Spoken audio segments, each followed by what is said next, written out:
நெறைய படங்கள், பெரிய படங்கள் வருது. அதுக்கு நம்ம போட்டா நெறைய வியூஸ் வரும். எதுக்காக இந்த மாரி சின்ன படங்கள்லலாம் எடுத்து பண்ணணும்? நான் ரிவ்யூஸ் பண்ணுறது பணம் வாங்கி பண்ணுறதில்ல. நான் ரொம்ப நேர்மையா படத்த விரும்புறவன். பணம் வாங்கி எனக்கு பொய் பேச சொன்னா என்னால முடியாது.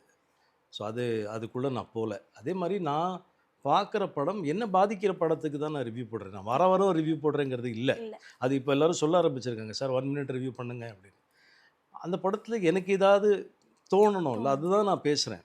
அதே மாரி சின்ன படம்னு நீங்க நெறைய சின்ன படங்கள் நான் பார்த்த ஒரு சில நல்ல சின்ன படங்கள்லாம் நான் இம்மீடியட்டா ஃபோன் பண்ணி யாரு? அப்படின்னு கேட்டு பேசினேன். மெட்ராஸ் மேட்னி டைரக்டர் கார்த்திக் அபிஷேக் நெனைக்கிறேன் அவர் பேரு.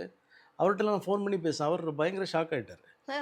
"என்ன சார் சொல்றீங்க?" அப்படின்னு. அவர் மட்டும் இல்ல. அதுக்கப்புறம் நம்ம டைரக்டர் சரண் சார் அ இதெல்லாம் பண்ணார்ல, வசூல் ராஜா, ம். அமர்கலம்லாம் பண்ணவரு. அவர் அந்த படத்த பார்த்துட்டு, "ரொம்ப நல்ல படம் இருந்தது. எனக்கு நம்பர் குடுங்கன்னு" சொல்லி, ஓ! அவர் ட்வீட் பண்ணாரு, ம், ம், ம். இந்த படத்த பத்தி.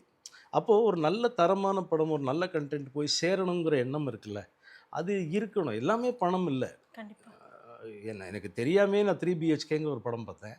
அதில தேவயானி மேடம் இருக்காங்க, சரத் சார் இருக்காங்க. எல்லாரும் எனக்கு வேண்டியவங்க. ஆமா. ஆனா, அந்த புரொடியூசர் பையன எனக்கு தெரியுங்கிறது தெரியும். வந்து எனக்கு அப்புறம் தான் தெரியும். அவ்வளோ நல்லா தெரியும். ஓகே.